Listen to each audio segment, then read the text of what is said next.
ట్రాఫిక్ను క్రమబద్ధీకరిస్తూ తిరుపతి నగరానికి మణిహారంగా ఉన్న గరుడ వారధి వంతెనపై వారం రోజుల పాటు వాహనాల రాకపోకలు నిలిపేశారు. ఇవాల్టి నుంచి 21వ తేదీ వరకు ఫ్లైఓవర్పై స్పాన్ లోడ్ టెస్టులు నిర్వహించనున్నారు. దీనికి సంబంధించి మరింత సమాచారాన్ని మా ప్రతినిధి నారాయణ రెడ్డి అందిస్తారు. తిరుపతి నగరానికే తలమానికంగా ఉన్న గరుడ వారధి ఫ్లైఓవర్ను ఈ రోజు నుంచి 21వ తేదీ వరకు రాకపోకలను నిలుపుదల చేస్తూ కార్పొరేషన్ అలాగే ట్రాఫిక్ అధికారులు నిర్ణయం తీసుకున్నారు. అంటే ప్రతి సంవత్సరం ఈ యొక్క గరుడ వారధి యొక్క వంతెన నాణ్యతను పరిశీలించడానికి స్పాన్ లోడ్ను చెక్ చేయడానికి ఏడాదిలో వారం రోజుల పాటు ఈ యొక్క గరుడ వారధి పైన వాహనాల రాకపోకలను నిలుపుదల చేసి ఆ వంతెన యొక్క సామర్థ్యాన్ని పరిశీలిస్తారు. ఆ తర్వాత ఏదైనా మరమ్మతులు చేయాల్సి ఉంటే మరమ్మతులు చేసి ఆ తర్వాత ఈ యొక్క వాహనాలను తిరిగి పునరుద్ధరిస్తారు. అయితే తిరుపతిలో ఉన్న జనాభాకు తగ్గట్టుగా అలాగే ప్రతిరోజు దేశ విదేశాల నుంచి తిరుమల శ్రీవారి దర్శనార్థం తిరుమతికి వచ్చే యాత్రికుల యొక్క రద్దీ ఎక్కువగా ఉంటుంది. కాబట్టి ఆ రద్దీని క్రమబద్ధరించడంలో భాగంగానే తిరుపతి కార్పొరేషన్ అలాగే స్మార్ట్ సిటీ అలాగే టీటీడీ సంయుక్త ఆధ్వర్యంలో 684 కోట్ల రూపాయల వ్యయంతో 6.5 కిలోమీటర్ల మేర ఈ యొక్క గరుడ వారధిని నిర్మాణం చేయడం జరిగింది. 2014-19 మధ్య అప్పటి అంటే ప్రస్తుతం ఉన్న తెలుగుదేశం ప్రభుత్వం ఈ యొక్క ప్రతిపాదనను తీసుకురావడం జరిగింది. అంటే ఈ యొక్క గరుడ వారధి వంతెన కోసం ఇందులో స్మార్ట్ సిటీని అలాగే తిరుపతి కార్పొరేషన్ను టీటీడీని భాగస్వామ్యం చేస్తూ ఈ యొక్క వారధిని నిర్మాణం చేయాలని చెప్పి కూడా సంకల్పించడం జరిగింది.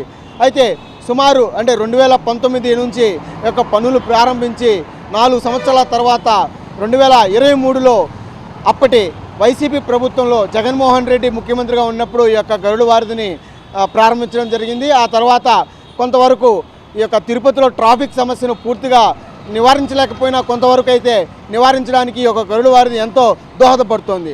అంటే శ్రీవారి దర్శనార్థం ఎయిర్పోర్ట్ నుంచి కానీ అలాగే కరగంబాడి రోడ్లో నుంచి కానీ అలాగే రేణుగుంట రోడ్లో నుంచి కానీ వచ్చే వాహనాలు నేరుగా గరుడ వారధికి మళ్లించడం వల్ల తిరుపతిలో ట్రాఫిక్ సమస్య కొంతవరకు నియంత్రించగలిగినారు.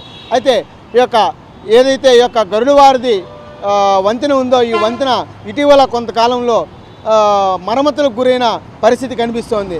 అంటే గరుడ వారధి పైన ఎంతవరకు భద్రత అనే దానిపైన కూడా పెద్దగా పత్రికల్లోనూ అలాగే మీడియాలోనూ కూడా ప్రసారాలు కావడంతో నగరపాలక సంస్థ కమిషనర్ వెంటనే స్పందించి ఈ ఆఫ్కాన్స్ సంస్థ అంటే ఈ ఆఫ్కాన్ సంస్థే ఈ యొక్క గరుడ వారధిని నిర్మాణం చేయడం జరిగింది. వారి ద్వారా ఈ యొక్క గరుడ వారధి యొక్క సామర్థ్యాన్ని పరిశీలించడానికి ఈ స్పాన్ లోడ్ చెక్ చేయడానికి కూడా వారం రోజులు కాలం పడుతుందని చెప్పి ఆ వారం రోజుల పాటు ఈ యొక్క గరుడ వారధి పైన వాహనాలు రాకపోకలు నిలుపుదల చేయాలని చెప్పి కూడా అటు పోలీసులకు కూడా సూచించడం జరిగింది. వారందరి పూర్తి సహాయ సహకారాలతో తిరుపతిలోని రామానుజ సర్కిల్ నుంచి శ్రీనివాసం అతిథి గృహం వరకు ఈ యొక్క గరుడ వారధి వంతెనను రాకపోకలను నిలుపుదల చేస్తూ కార్పొరేషన్ అధికారులు ట్రాఫిక్ అధికారులు కూడా పోలీస్ అధికారులు కూడా నిర్ణయం తీసుకోవడం జరిగింది.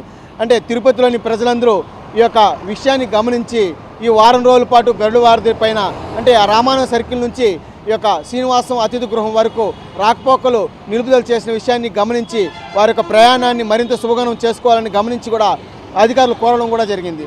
కెమెరామెన్ సురేష్తో నారాయణ, మెగా 9 టీవీ, తిరుపతి.